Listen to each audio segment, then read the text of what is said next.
The truth about Sacramento, May 15th, 1967. To get a clear picture of the significance of the Black Panther Day, May 2nd, 1967, we will quickly run it down. Since the mass media has indulged itself Since the mass media has indulged itself with an orgy of distortion, lying, and misrepresentation, seldom equal in the history of a racist USA, formerly of uniformly, the mass media has refused to report the chain of events that led up to the visit of the Black Panthers to the Capitol. April 1st, 1967, Denzel Dow, age 22, was killed by a racist cop on the Contra Costa Sheriff Department force. The press repeatedly failed to incorporate the outrage experienced in the black community.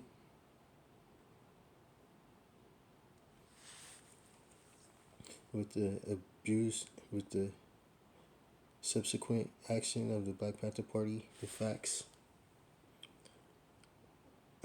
of the murder as prepared by the Dow's attorney are as follows. The doctor on the case told the relatives that Denzel must have been shot with his hands raised.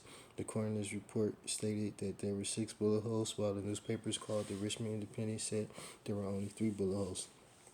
White America appears content as a whole to buy the 3 bullet hole theory in the Kennedy murder, but black people will not buy the 3 bullet hole theory in the Denzel Zao murder.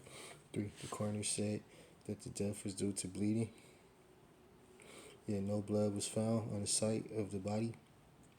The Dow family was denied the right to take pictures of the body, or to this day, both Richmond police and Martinez police have refused to return Dow's clothing for further necessary evidence pertinent to the findings. No clear case of unjustifiable homicide exists. No entry had been made into the building that the killer cop assumed Denzel robbed. Denzel had a hip injury, which the cop was aware of as he had arrested him before. Denzel did not have a gun, and this could have been detected by a trained protector of society. So how could 6 bullets have ever been justified?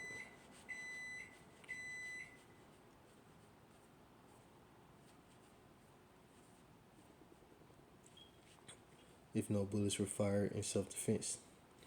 The Black Panther Party was called into Richmond by the family. There were found There, we found that the Dow family had gathered 1,200 signatures on the petition, which called for a grand jury investigation. Tuesday, April 18th, the Black Panthers went armed to see the Richmond District Attorney, Ledley. We voiced our grievances, and he said he would do all he could to set up an investigation. He also said he would recommend to Sheriff Young of Martinez that he remove the killer cop from the force until the investigation was over. On April 19th, the Black Panthers are concerned citizens went to have a meeting with the Sheriff Young and under Sheriff Ramsey. The sheriff had agreed to this meeting but refused to allow Panthers into his office with guns. CBP Lieutenant Minister of Defense agreed to talk with the sheriff without guns present because it was more important to demonstrate to this racist sheriff that the Panthers were willing to exhaust all available legal channels in an attempt to give the Dow family visible support.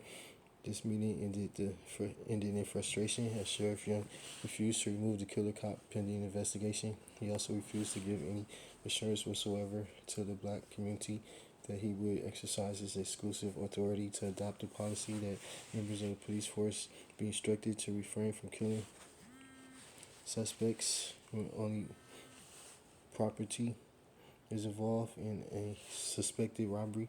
The citizens and the Black Panther Party for Self-Defense saw this refusal as total lack of concern for black people, expressing a desire to guard against more unwarranted deaths. Under Sheriff Ramsey made 2 ridiculous statements. First, he said, "I don't know why you're so upset.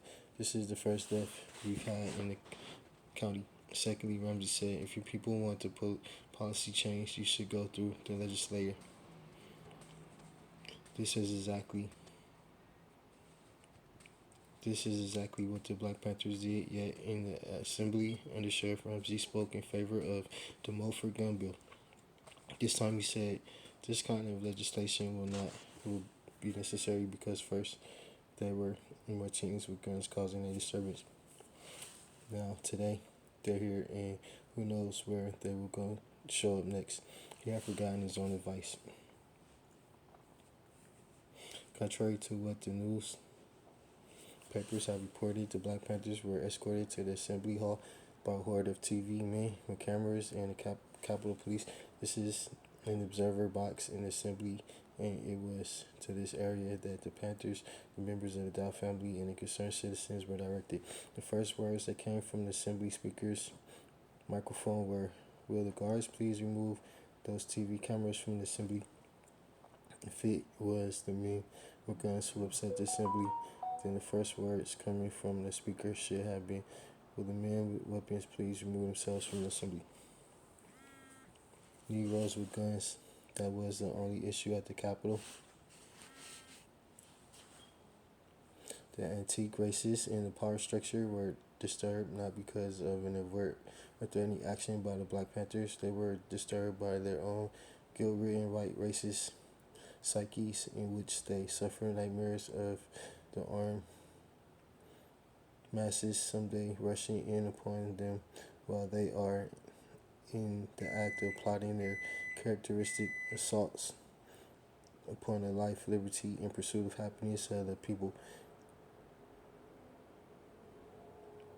In the cage of their brains, they know that they fully deserve the full wrath of the people. To this disturbance,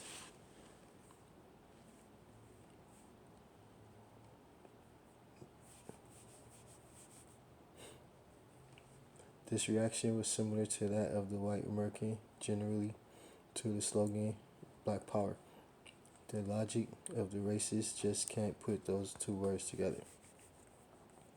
Did it say?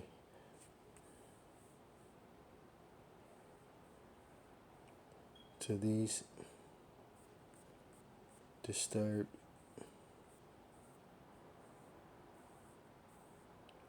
gentlemen, Negroes with guns just don't go together. Negroes and guns just don't go together. This reaction was similar to that of white America generally to the slogan Black Power. The logic of the races just can't put these two words together, black and power. We're someone to raise the slogan Black Weakness. It will appear very logical and acceptable to the racists. So with the headline Unarmed Negroes Invade the Capitol, the point is that in America the color of power is white and black is the color of weakness. What was clear from the appearance of armed black men at the Capitol is that blacks are no longer ruled by fear, ready to die, but no, they're ready to kill. From another point of view, historical reaction of the legislators was ludicrous because if the Black Panthers had come to the Capitol with evil intentions, there would have been a lot of dead cops and legislators. The Panthers are an organization dedicated to defending black people from the wanton aggression of the cops in particular in this white racist society in general. E.P. Newton, our Minister of Defense, sent delegation to the Capitol to deliver a message to black people to warn them of the enveloping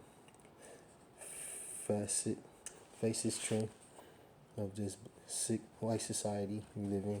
Black people received the message and history has been altered. A new standard has been raised. A new challenge has been thrown out to black people. The trumped up charges which have been lodged against the members of the delegation are a joke when compared to the lesson black people have drawn from the beautiful day. Let beauty burst forth like the first rays of the sun. The truth about Sacramento, April 1st, 1967.